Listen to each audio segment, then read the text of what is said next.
that was one of the most. That was like, you know what I mean? Like, yeah, it got really good feedback. So I'm gonna do that.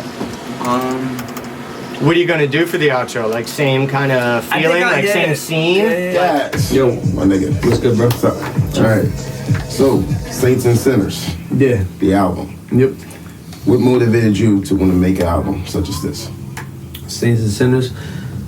Basically, when I first started coming up with the idea for Saints and Sinners, I was thinking about, you know, the whole tone of it starts off dark to light.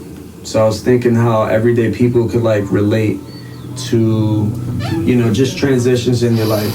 Sometimes we start really, you know, where we might be in a good spot, everything's like temporary, nothing's permanent. Mm-hmm. So I just kind of wanted to like show that on like just the album in the sense of like how people could relate to it.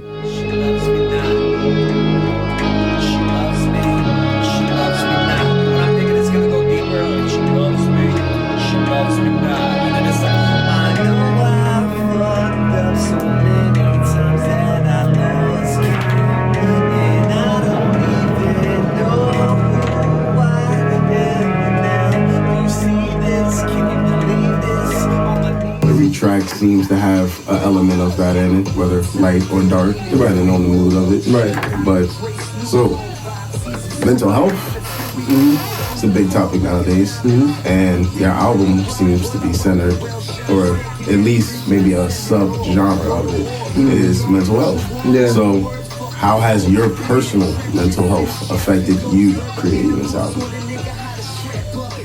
That's a good question. I mean, for me, how it has like affected me, like there's songs on the album, for instance, like you know, again, how it goes from just dark to really light.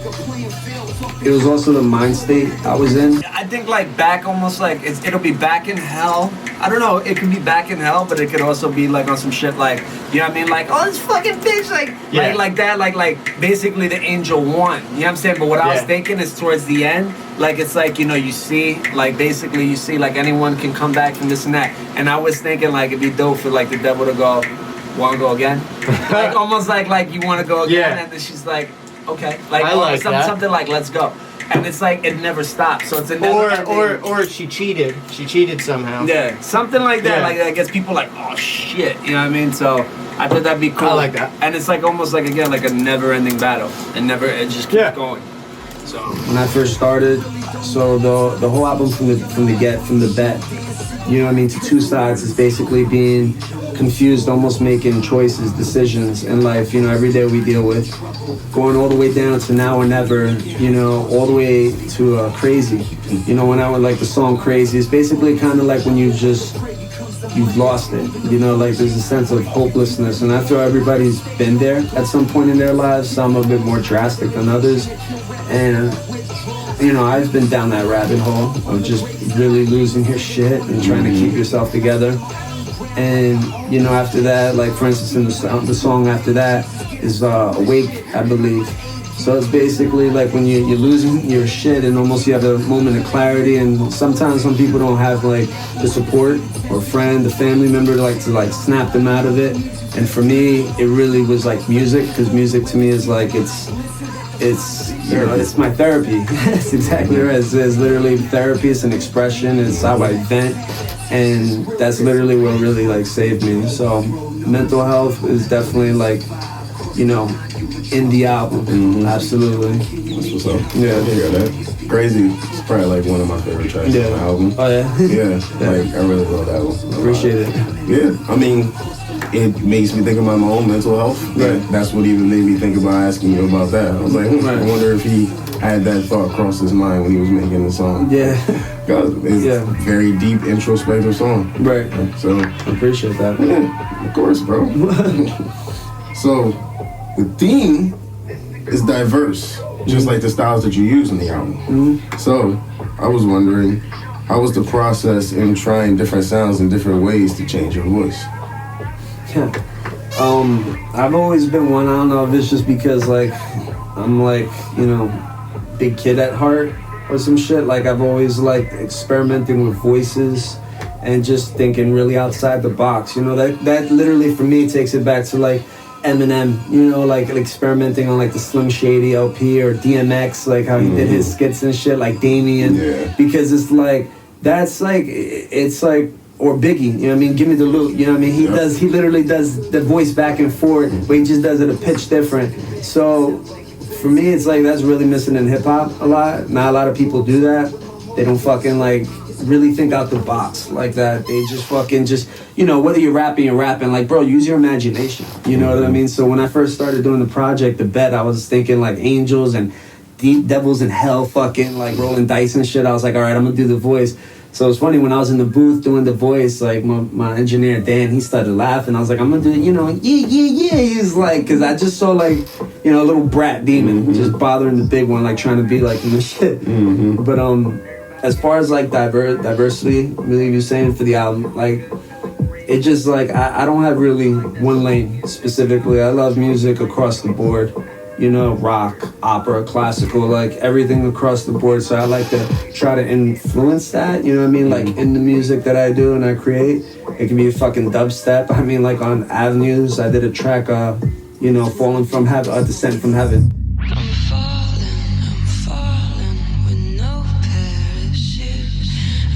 Descending from heaven, headed to the blazes. Spit fire, I ain't tired, I'm amazing. Got the stamina like it's 99. Wanna test the waters, nigga, try me. You'll be hard to find. No more drugs in me, no more love in me. Is it because of me? You see my luckily. Fuck you, I ain't taking the shots for your fails and your L's. Really though, this gon' stop. And like that whole beat was like dubstep as fuck a little bit. People like, some people liked it, some people didn't, but I'm like, fuck you.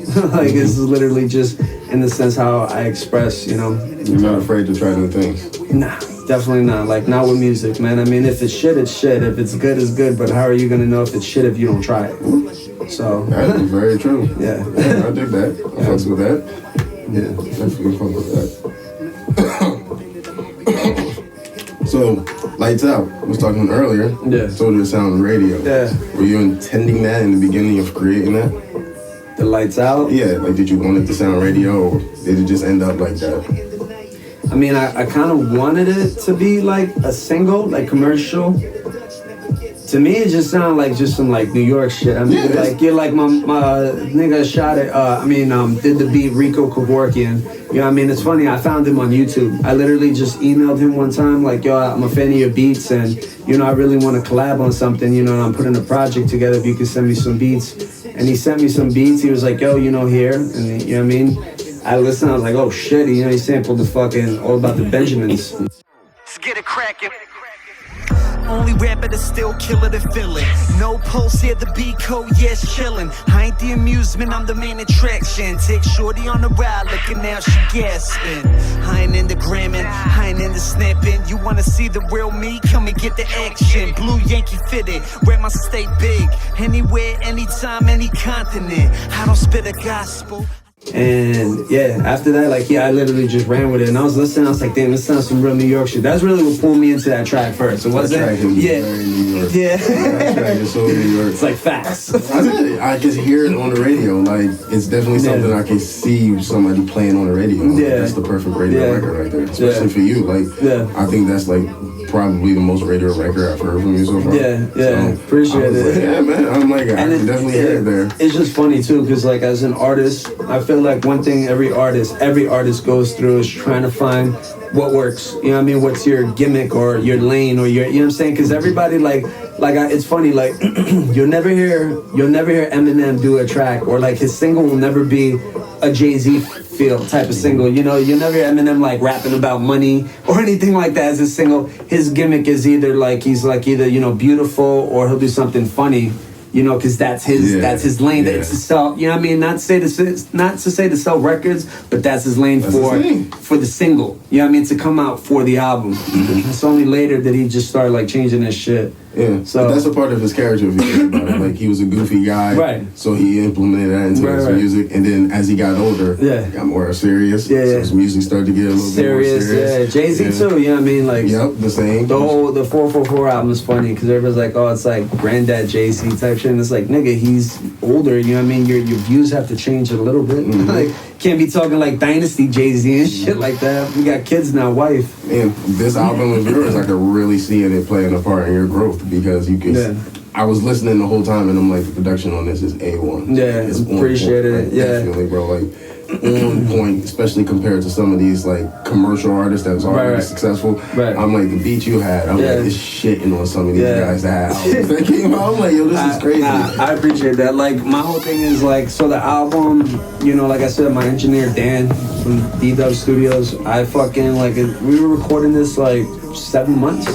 So we were putting the album together, like I've just been doing track by track. Like I don't really like the rush, and then, you know, just also in the mix of just life while you're trying to get music accomplished, it's a task in itself. But you know what I mean, for me it's like people are like, oh, you know, it's like, you know, that's something you're just fucking with, and it's like, nah, this is not something I'm just fucking with. Like, this is my passion, this is really what I love.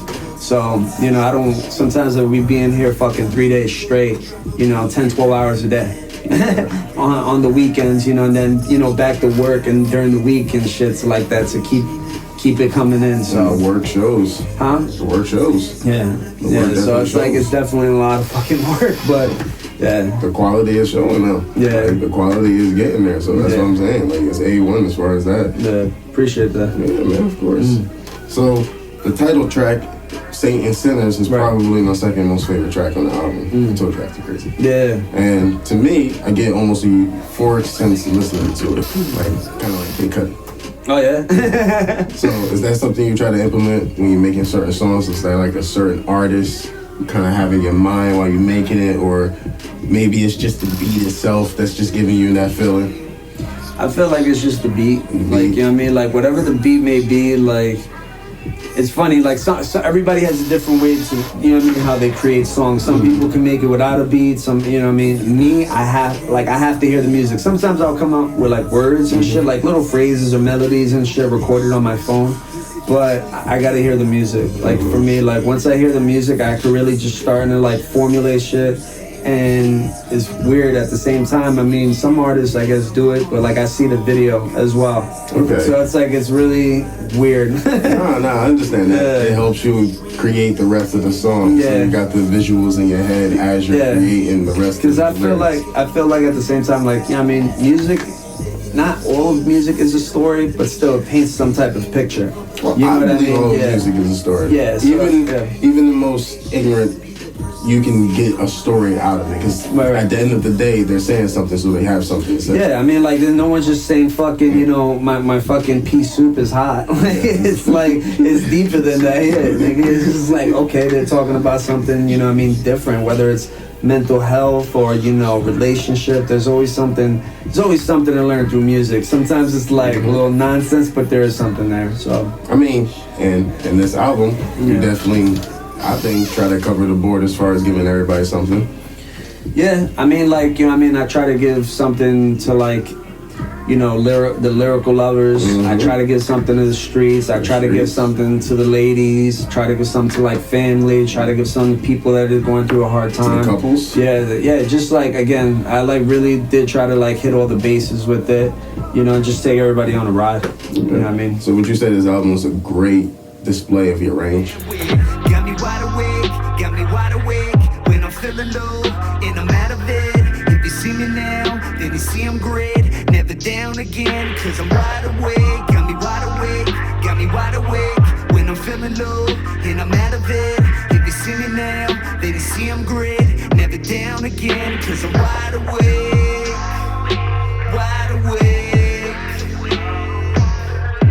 Feeling low, out of it. See me now, then you see I'm great. That was good. That was really good. Yeah, I was feeling that shit, yeah. Yeah, that was pretty perfect. Yeah, thank you. You want to hear it? Yeah, let me hear that. Yo, you heard it first. That shit sounded good. It's in the mood. I mean, I think it's funny, like, I think this is showing you a little piece of my potential. I don't even think like I've hit my prime yet. Like, I mean, I'm just still pushing, because every project, you know, I'm just pushing it further. further, trying new things. So it's like I'm just everlasting growing. Yeah. Out of every song on the album, which song you think is going to hit the most? Hit the most? Yeah. Like, you know how sometimes artists release singles, and the single might not necessarily be what they thought was the best song. Yeah, you know? Like the sleeper almost? Yeah. Like, what song you think might hit the most that's not necessarily That's hard, yeah. Like, I really love this whole fucking album from beginning to end, because I feel like every track is a single in a way. That's why that's honestly why I'm asking. Yeah. Because I'm like, he has songs on here that I'm like, could have been the single, and it's just the song on the album. Damn. Shit. I mean, I would probably say either fucking hard, but I would say either like Dance with the Devil. Yeah. Dance with the Devil would really be, one of them. And the other one would probably most likely be like Lights Out. Lights Out, yeah. Lights Out and Dance with the Devil. But it's weird because like I've gotten feedback from people from online, friends, family, just people, that I've showed the album to and they've heard and they're just like, yo, I like they're like I like Now or Never. I like 143. I like Forever Stay. Definitely. I like Saints and Sinners. I like just another day. They're like, so it's really hard in a way, but it's almost like really humbling because seeing like people like really enjoy your music, it's the best feeling because you're doing it and people are connecting with you. Like they like you're not alone. So that's another thing. Like kind of going back to what you said with the mental health. I guess people. Like I really want people to feel that, I'm here, I'm listening too. So like if there's ever stories like with people going through hard times in life, relationships, family, like it's not like, I want to be like that, that voice for them. You know what I mean? If I could definitely get that sense in the album, especially because you're telling different stories, different perspectives. Yeah. Like you said, there's range, so it's not like everything is just going to be from one particular view or even on one particular like musical sense. Right. So I think you covered the ground for everything when it comes to that. Yeah. The only thing left I gotta ask is what's next? Are you gonna shoot more videos for this album? Or are you immediately going to the next project? Well, I mean, like, I'm never stopping recording. Like, I'm not gonna stop recording. I mean, like, right now we're in the studio working on the next shit.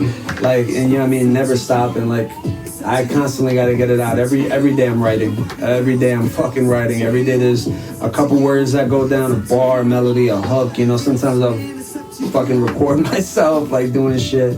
So that's never gonna stop. What's next now is I got, right now, the Lights Out video that's coming out.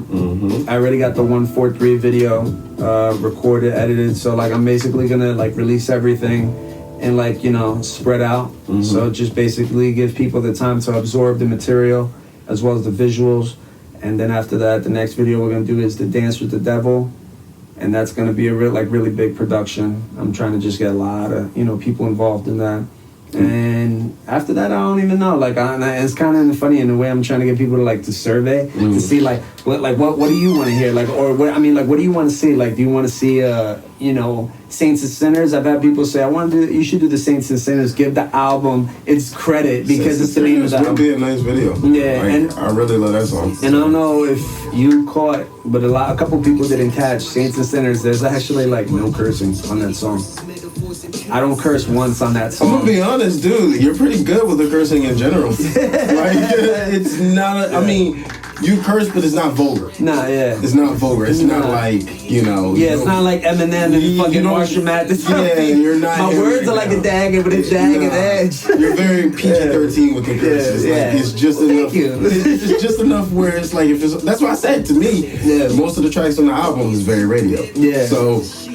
Most in radio in the sense that you don't have to clean it up as much. Yeah. You feel me? It's very musical as in the sense that like most people can get a feel for it. It's not going to be too far out of anybody's range. Yeah. So that's what I'm saying. Like you definitely see your progression when it comes to this album. I appreciate that. I mean, like, shit, I've been doing it a long time. I mean, starting all the way from like you know, me and my boys back in the day in my house, MHP, My House Productions, fucking, you know, Kaz M.o.d. And then after, you know, point, everybody just wanted to go their own creative ways and shit like that. And I just kept pushing the train forward, you know what I mean? And some people I used to rhyme with back in the day, some of them rhyme, some of them don't. But it's crazy because all of them one thing, they're like, bro, I respect the shit out of you in the sense that you never stop chasing this dream. And it's like, you know, where I'm at in my life, you know what I mean? I'm 32, you know what I mean? I'm not young, I'm not old. And I feel like if music is good, it's timeless, you know what I mean? Because rock music has definitely been doing that for years, where you have rock musicians that are like 50, 60, 70. You got Mick Jagger, fucking Rolling Stones, damn near almost 80 years old, still selling out stadiums, still making new music. So it's like, why can't hip hop do that? You know what I mean? And that's why I like artists again like Jay-Z, Nas, and fucking Eminem and all these dudes. They're pushing late 40s, 50s, still making as good music as the young artists. If anything, maybe better in certain categories, but showing you that it's like, dude, like where there's passion is passion. You know, when Michael Jordan stopped playing basketball, it's like, all right, he retired, but he didn't stop loving basketball. It's just, he just don't choose to play no more. But don't mean the nigga can't bust your ass on the court one-on-one. Michael Jordan is probably one of the most passionate people on the planet. You know what I'm saying? So even now, you try to play ball with him one-on-one, he might definitely kill you. But his mind did not. You know what I'm saying? So like, yeah, so it's just definitely, you know, different. But like hip-hop, that's one thing I want to, like, I'm definitely going to show people. I'm going to be fucking 40, 50, 60, still making music. Topics might change, I might bring different things to life, but in the end, it's like that fire doesn't stop burning and shit like that. So that's another thing I want to just show people is that, you know, you don't have to stop. Keep chasing your dreams and shit. Bro, that's the album. That's definitely the album right there. Yeah, man. Like, that's the message that I get throughout the album. Yeah. Keep chasing your dreams. That's it, man. You know, fucking Saints and Sinners, bro. Available now. You heard?